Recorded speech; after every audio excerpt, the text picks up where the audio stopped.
The tall, gangly thing? Hello and welcome. Today I'm joined by one of the 16 players that's going to be competing at the North American TFT Regional Finals. He's sponsored by Team Liquid. I'm sure you guys know him. It's Robinsongz. Robin, how you doing, man? I'm doing great. Thanks for having me. So, before we get started, for anyone who doesn't know you, why don't you just go ahead and tell us a little bit about yourself? My name is Robin. I am 29 years old. I'm currently signed to Team Liquid as a professional streamer / TFT player. I recently, I think a lot of people know, but I recently quit my day job, my office 9-to-5 job to pursue full-time streaming. When my stream was kind of getting some good numbers, and then after quitting my job and streaming for 3 months, I got picked up by Team Liquid, and then ever since then my streams have been growing, and I've been able to spend more time on TFT, which is great. Having pretty good tournament results and stuff like that, and I just won the duo tourney with Ramblin', so feeling pretty stoked. Yeah. So let's kind of dive into some of what you already talked about. You went from working a full-time job elsewhere, quit your job, started streaming. I mean, that is the journey that so many people, kind of want to actually achieve and get through. So can you kind of dive into that? What has it been like in this past year to see your life change so drastically?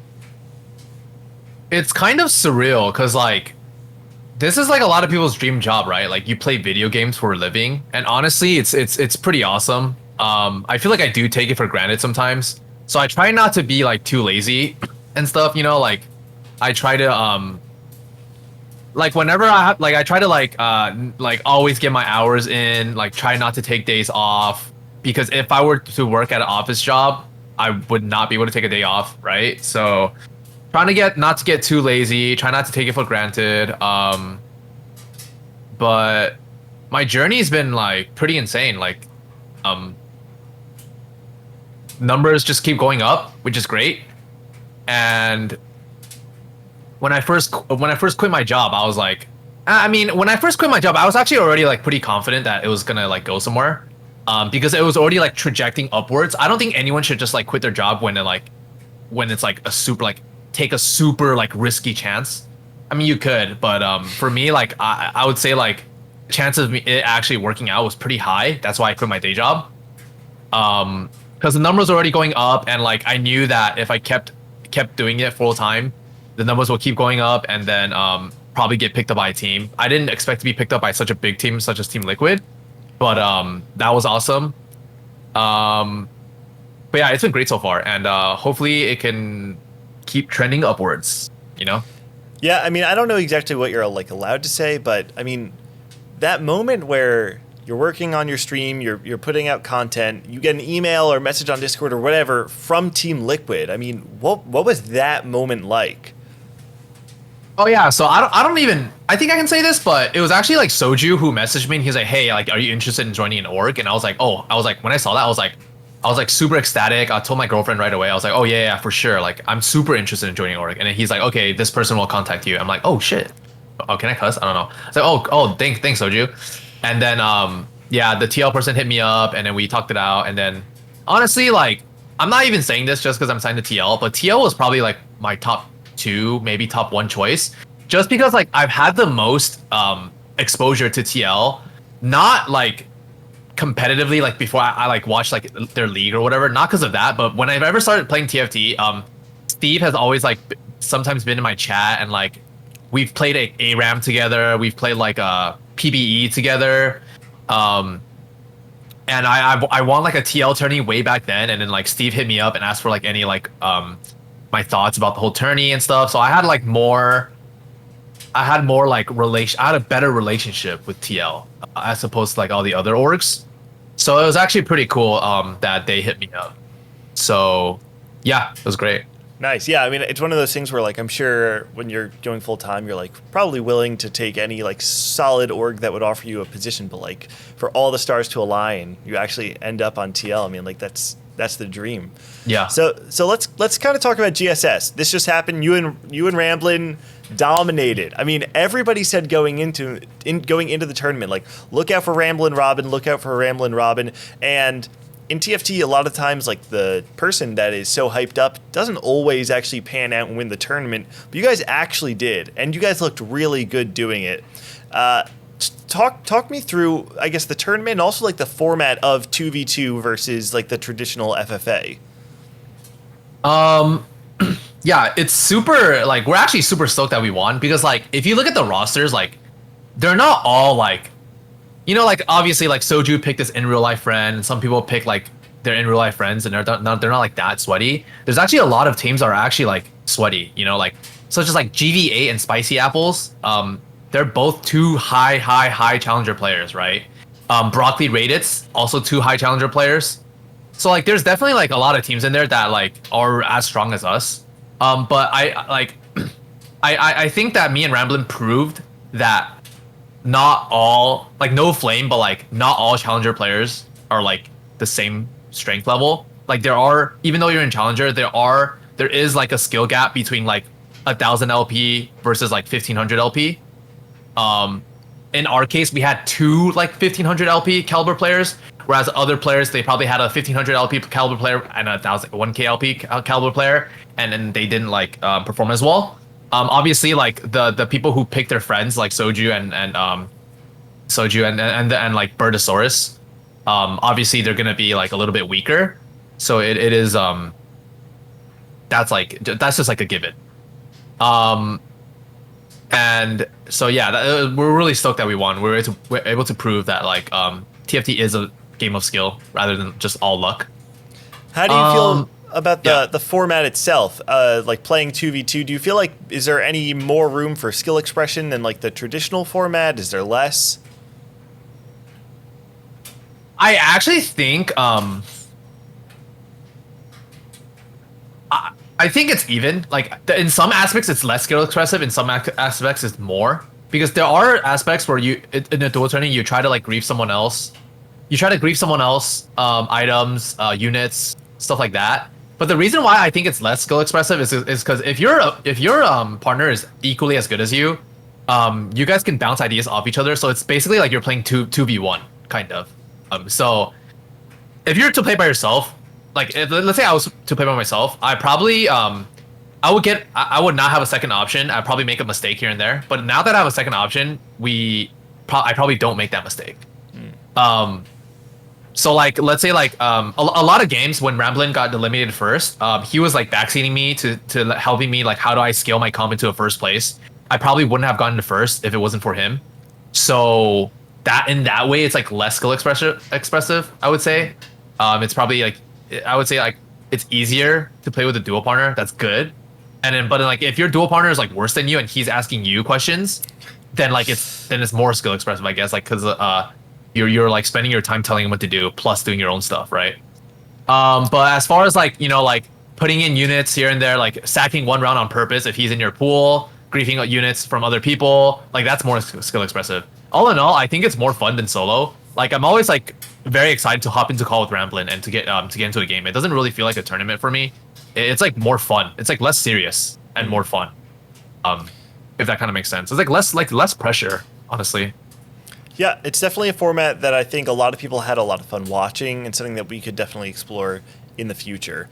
Now, let's talk about this current competitive circuit that we're kind of going through right now.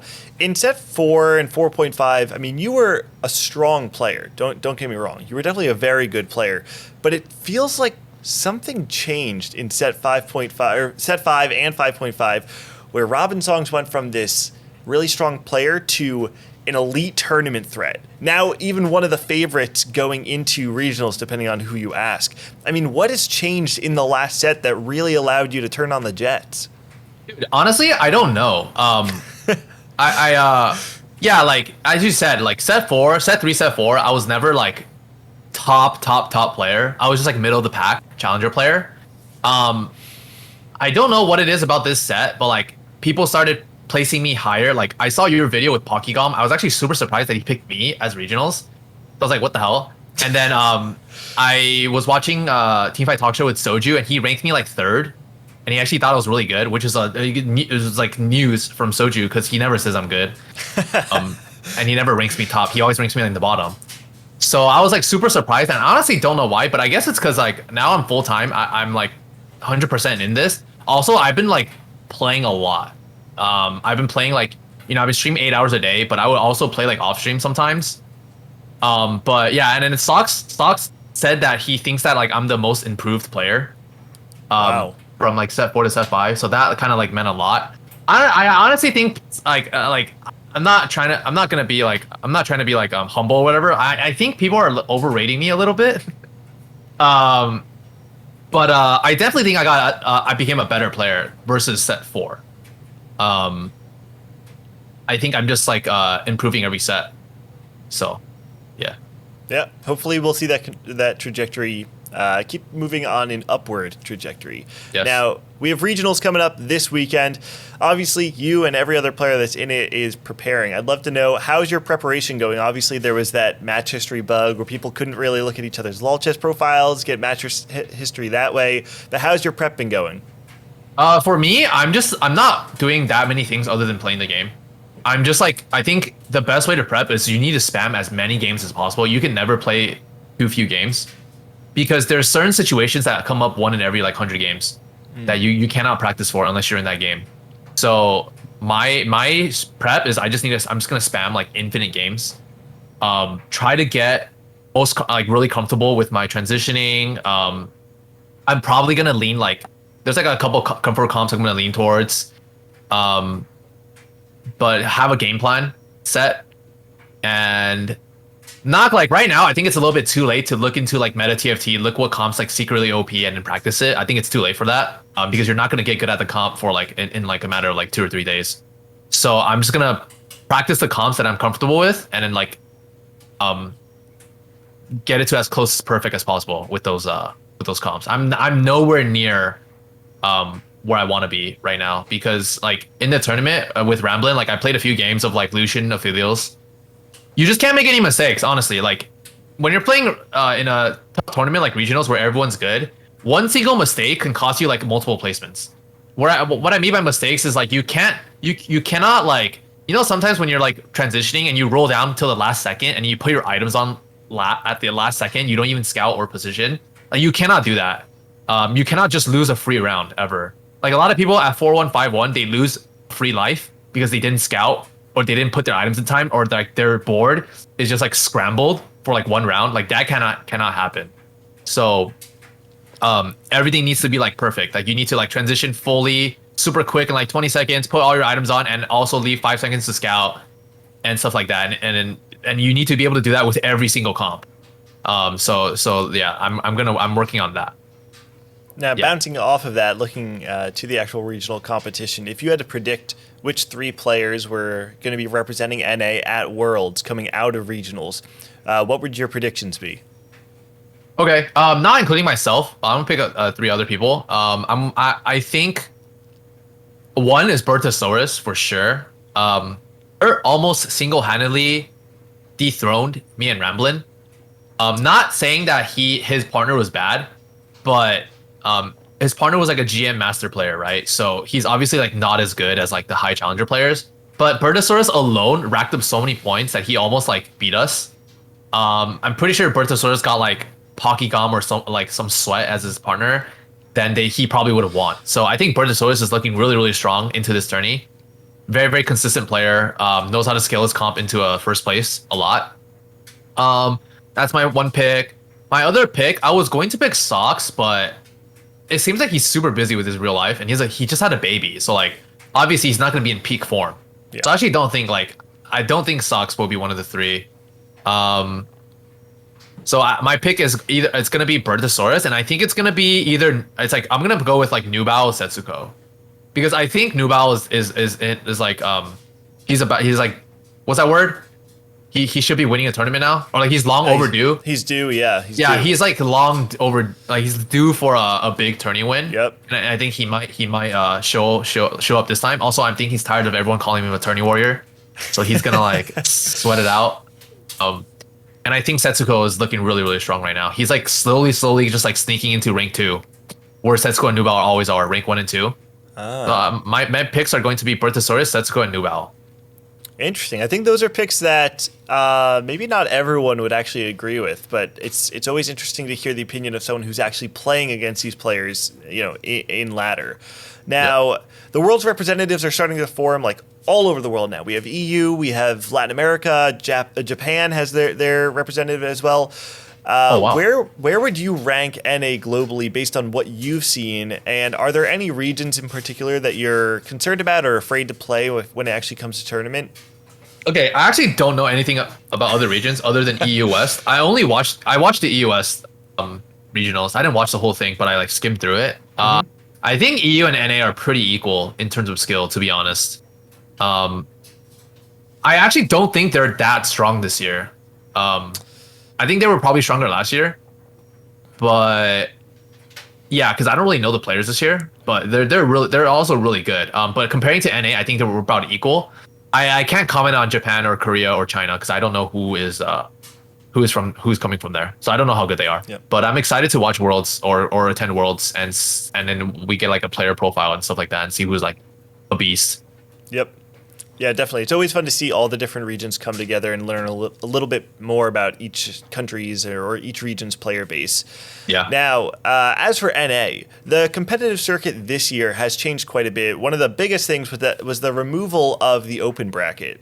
The open bracket was completely removed, replaced with the Dawnbringer and Nightbringer Cup. Now, you played in the Set 4 and 4.5 competitive circuit where you played against these open bracket players. One thing I wanted to know was, how do you feel about the competitive circuit this year? Do you think that the open bracket is something you'd like to see in the future? I forgot. What was the open bracket? Like anyone could join? Yeah. So they had the Team Liquid and Cloud9 open brackets where any player, it might have been Diamond and up or something. I know it typically ended up with like Masters, GM players, Challenger players going into the actual like qualifier events. I mean, the open bracket is same thing as a Nightbringer Dawnbringer Cup because like, yeah, maybe the diamond players couldn't get in, but like they're not gonna win. Like no flame, but like they're not gonna win anyways. So like that makes no difference. As long as it's open to like more players other than like the top 20, 30, then that's essentially open bracket to me. So I think Nightbringer and Dawnbringer was good. Like we have like two people, right, that are two players that are like not from snapshots, from MSI. Void Sins and like someone else, I think. Yeah, so that was Mayusil. Mayusil and I Miss Void Sins. Those are basically the two like open bracketers, right? So I think this set compared to last set, there's really no difference as far as like giving chances to like non like snapshot players. But I do think like snapshots need to be changed because Ramblin's not in it, and that should not be the case because Ramblin's like probably one of the best players right now. So they probably need to change up the snapshots next, and they need to not like promote like sitting. So like it should never be the best strat to like not play TFT. So for people who aren't super familiar with what you're talking about right now, can you kind of expand on how the current format promoted sitting on ladder? Yeah, so you qualify for Worlds through the snapshot system where they take a snapshot of your ranking every week, and then you get points depending on what your ranking is. All you have to do is play 10 games, minimum of 10 games. And what a lot of people did was they played 10 games and they just like didn't play anymore because like the more you play, honestly, if you're really good, the more you play, the higher you'll climb, right? But then more chances, more likely than not, you're gonna lose LP more than you gain if you play a lot. So it's way safer to just play 10 games, get to the LP that you're safe at, and then just stop playing. So that's what a lot of people did. We played 10 games. We just like got like rank 1 through 10, and then we just sat until we only played when we needed to. So if we fell to like rank 12 or 13, then we'll play up to 10. If we're above 10, we just stop playing. So everyone just played 10 TFT games and it went on their Smurfs. So, and it was kind of whack. Also, like with the snapshot system, like what is the point of like 10 weeks? I mean, there is a point of 10 weeks because at the end there was like 4 or 5 players in the running.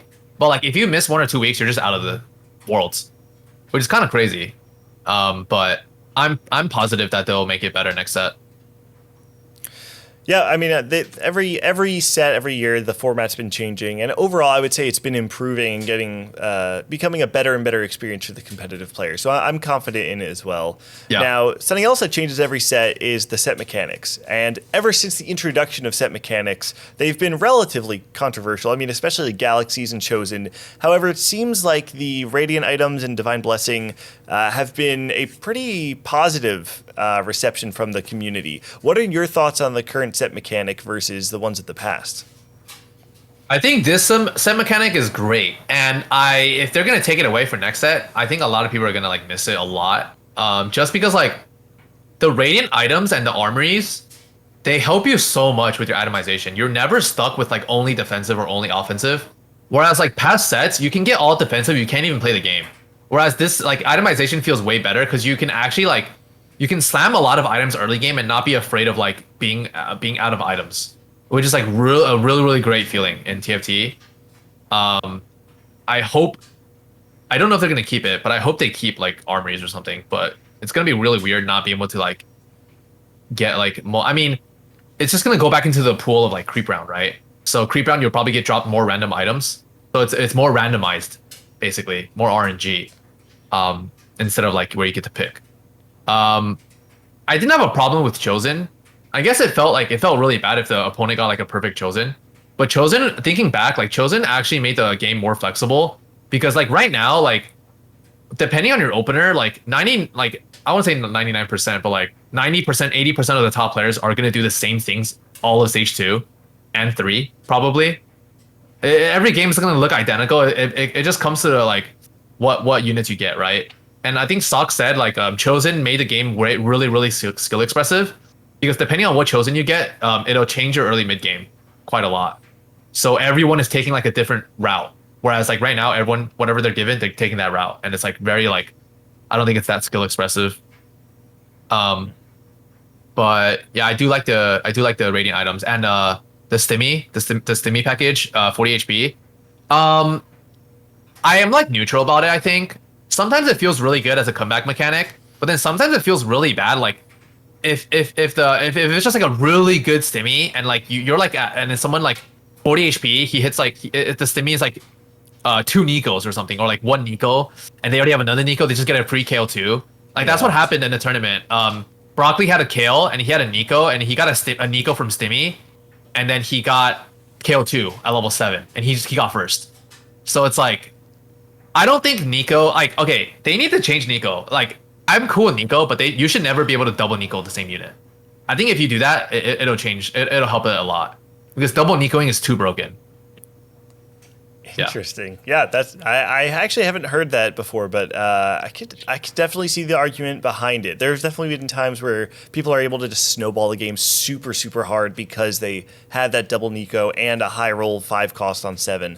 Yeah. Now let's kind of pivot back into the competitive circuit, or I guess the things competitive players have been doing, because Giant Slayer has been carrying North America with competitive tournaments, different events, but they've also been introducing some of these more for fun events. I mean, you talked about GSS being way more of a fun event rather than like an actual tournament. I know they have the 1st or 8th event coming up as well. One thing I wanted to ask you is, as a top player, competitive player, how do you feel about this balance of both competitive and for fun events? Do you think that it's required? Do you think we did one more than the other? How do you feel? I feel like it's great for a TFT. Like the more tournaments, the more events, the better. So doesn't matter if it's for fun or serious. They should have more events, and I think they will have more events next set. I don't know if another org like Giant Slayer can come in and help out, but like maybe just Giant Slayer can do everything. But I think I like as far as balance, like I don't think there's a bad balance. I think we should have more like serious tournaments though, like circuits or something. Soju was talking about it today on stream. Like he just asked his like manager to see if they like. Soju is like the biggest streamer in TFT, right? Like by far, his numbers are crazy. So like Soju should do like he can literally host a tournament. It'll have way more viewership and everything Giant Slayer ever did combined.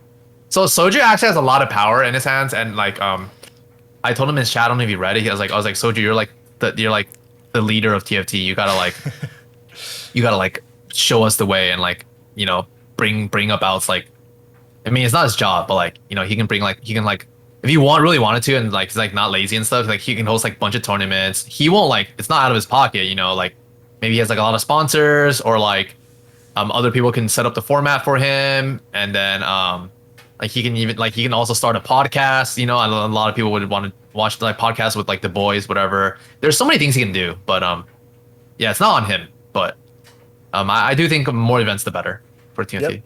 I'm with you. I mean, either way, no matter who does it, I'm excited to see TFT grow with spectator mode eventually coming out. I mean, I think that'll open the door to more organizations to come into the scene as well.